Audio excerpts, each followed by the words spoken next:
নমস্কার বন্ধুরা, কেমন আছো তোমরা সবাই? আজকে আমি আবার একটা পুঁই শাকের রেসিপি নিয়ে চলে এসেছি। আমি পুঁই শাকটা ভালোভাবে কেটে নেব প্রথমে।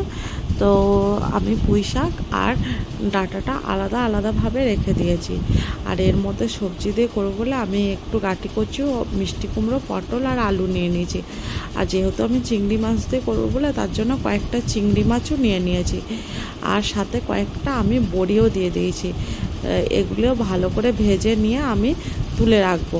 এরপর আমি একটু রসুন দিয়ে দিয়েছি আর 5 ফোড়ন, শুকনো লঙ্কা, তেজপাতা এগুলো আমি ফোড়ন দিয়ে দেবো।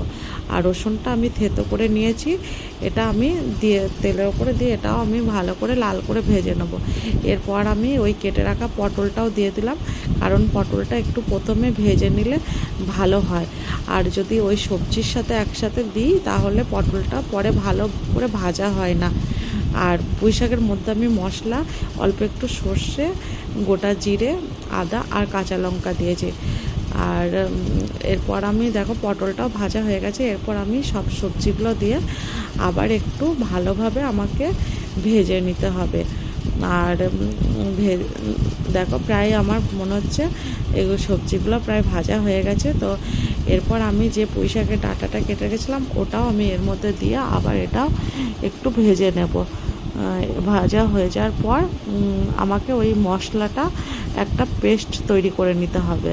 ততক্ষণ আমি মশলাটা পেস্ট করে নিই। দেখো এদিকে আমার প্রায় পুঁই শাকটা মনে হচ্ছে ভাজা হয়ে গেছে।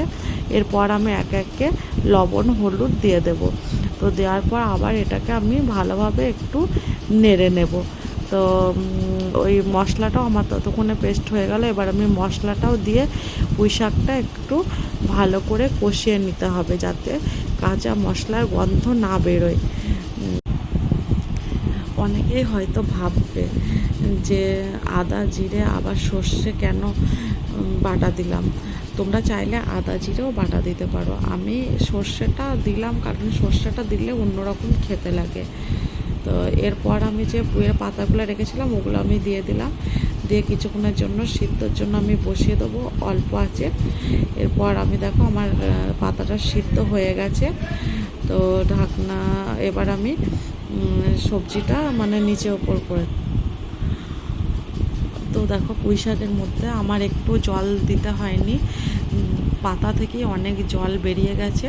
এবার আমি পুঁই শাকটা আবার একটু নাড়াচাড়া করে দেবো।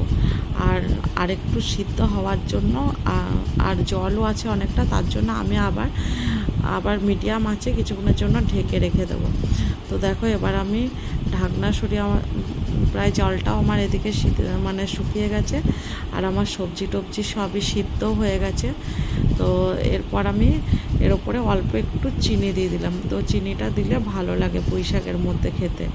আর একে একে আমি বড়ি ভাজা আর চিংড়ি মাছটাও দিয়ে দিলাম। বড়িগুলো আমি ভেঙে দিয়েছি, গোটা দিইনি, কারণ ভেঙে দিলে এর ভিতরে একটু মশলা টশলা যায়, একটু ভালো লাগে খেতে। আর গোটা দিলে মশলা টশলা কিছু যাবে না, কারণ এর মধ্যে তো আমি জল দিয়ে করবো না, তার জন্য আমি ভেঙে দিয়েছি বড়িগুলো। তো এবার আমার পুঁই শাকটা পুরো রেডি হয়ে গেছে, দেখো কত সুন্দর হয়েছে। তো তোমাদের যদি কারো ভালো লাগে এই রেসিপিটা, অবশ্যই তোমরা বাড়িতে রান্না করে খাবে। আর পারলে একটা লাইক, শেয়ার, কমেন্ট করবে। তো সকলকে জানাই ধন্যবাদ।